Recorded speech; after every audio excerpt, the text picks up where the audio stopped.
कामचोर देवरानी। एक बार की बात है, सुषमा अपने पूरे परिवार के साथ खुशी खुशी मोहन नगर में रहती थी। उसकी 2 बहुएं थी, पल्लवी और शिवानी। एक दिन दोनों बहुएं रसोई में काम कर रही होती है कि तभी उनकी सास सुषमा उन्हें बुलाती है। अरे बहू, जरा इधर तो आना। शिवानी, जरा जाकर देखना सासू माँ क्या कह रही हैं। दीदी आप ही देख लो ना जाकर, आपको भी तो सुनाई दे रहा है। अरे मैं आटा गूंद रही हूँ ना, तुम चली जाओ। हाँ तो मैं भी तो सब्जी काट रही हूँ ना दीदी। अरे बहू जल्दी आओ। ओफो, ये तो जाएगी नहीं। मैं ही जाकर देखती हूँ कि क्या करना है। पल्लवी सुषमा के कमरे में जाती है। जी मम्मी जी, क्या हुआ? शाम को घर पर कुछ मेहमान आने वाले हैं, तो तुम अच्छा सा खाना बना लेना बहू। ठीक है मम्मी जी, आप बता दीजिए क्या क्या बनाना है और कितने लोग आ रहे हैं। सुनील की मौसी जी और उनका पूरा परिवार आ रहा है। कुल मिलाकर 3 लोग और हमें मिलाकर हुए 9 लोग। तो अभी से ही तैयारी करना शुरू कर दो। और हाँ, घर की सफाई भी कर देना, हाँ अच्छे से। जी मम्मी जी, सब काम हो जाएगा, आप चिंता मत कीजिए। पल्लवी शिवानी को घर में मेहमान आने वाले हैं इसके बारे में बताती है। क्या 9 लोगों का खाना बनाना होगा, घर की सफाई करनी है? बाप रे, सासू माँ ने तो हमें घर की नौकरानी ही समझ कर रखा है। ऐसा नहीं बोलते शिवानी, हम इस घर की बहू हैं और घर के काम करना हमारा फर्ज है। दीदी तो है ही सासू माँ की चमची, जब देखो सासू माँ सासू माँ। मैं तो इतना सारा काम नहीं करने वाली। शिवानी कपड़े लेकर गमला साफ कर रही होती है और चक्कर आने का नाटक करने लगती है। मेरा सर चकरा रहा है। तभी वहां पल्लवी और सासू माँ जाते हैं। अरे बहू, क्या हो गया तुम्हें? मम्मी जी, बहुत तेज सर में दर्द हो रहा है। तुम एक काम करो शिवानी, आराम कर लो। नहीं नहीं दीदी, घर में मेहमान आने वाले हैं, मुझे आपकी मदद करनी चाहिए। अरे कोई बात नहीं शिवानी, तुम आराम कर लो, मैं सब काम कर लूंगी। ठीक है दीदी, अगर आप इतना कह रही हैं तो आराम कर लेती हूँ। शिवानी आराम से अपने कमरे में मैगजीन पढ़ रही होती है। इसे कहते हैं आराम की जिंदगी। इतना सारा काम।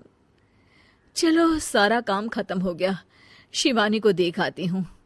शिवानी अपने कमरे में ईयरफोन में गाने सुनते सुनते सो जाती है और उसके साइड में मैगजीन भी रखी होती है। पल्लवी वहां आ जाती है और वो सब देखती है। ओहो, तो मतलब सब काम चोरी का बहाना था। अभी बताती हूँ इसको। घर का सारा काम मुझे करना पड़ा और ये महारानी यहाँ मैगजीन पढ़ रही है, गाने सुन रही है। पल्लवी रसोई से एक प्लेट और चम्मच लेकर आती है और शिवानी को थाली बजाकर उठाने लगती है। शिवानी अचानक से उठती है। उठ गई महारानी, गाने भी सुन लिए, मैगजीन भी पढ़ ली। तुम तो बहुत बड़ी झूठी निकली शिवानी। तुमने सर दर्द का बहाना बनाया ताकि काम करने से बच सको। हाँ बनाया बहाना, तो क्या करती, इतने सारे काम करती। मुझे कोई शौक नहीं है चापलूसी का। क्या चापलूसी? तुम्हें लगता है कि मैं सारे काम चापलूसी के लिए कर रही हूँ? नहीं तो क्या। तभी वहां सासू माँ आ जाती हैं। अरे बहू, वो लोग बस आने ही वाले हैं, तुम तैयारियां कर लो। जी सासू माँ, तुझे तो मैं बाद में देखती हूँ। सब खाना खाने बैठते हैं और खाना शुरू करते हैं। तभी सुनील की मौसी बोलती है। वाह भाई वाह, खाना तो बहुत ही अच्छा बना है सुषमा जी, एक एक चीज में क्या स्वाद है। ये सुनकर शिवानी मुंह बना लेती है। उसे अपनी जेठानी की इतनी तारीफ राज नहीं आती। आपकी बहुएं तो बहुत ही अच्छा खाना बनाती हैं। हाँ, बनाती तो दोनों ही अच्छा है, पर आज ना ये सारा खाना बड़ी बहू ने बनाया है। छोटी बहू की तबीयत ठीक नहीं थी, सो इसलिए। मानना पड़ेगा सुषमा जी, आपकी बड़ी बहू तो बहुत ही गुणवान है।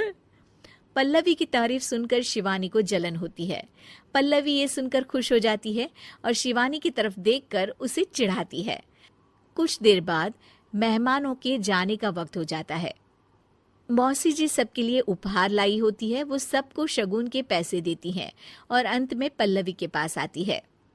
तुम्हारे लिए शगुन का लिफाफा तो है ही, पर बहू तुम्हें एक और उपहार भी मिलेगा इतना अच्छा खाना बनाने के लिए। मौसी अपने सोने के कंगन निकालकर पल्लवी को पहना देती है।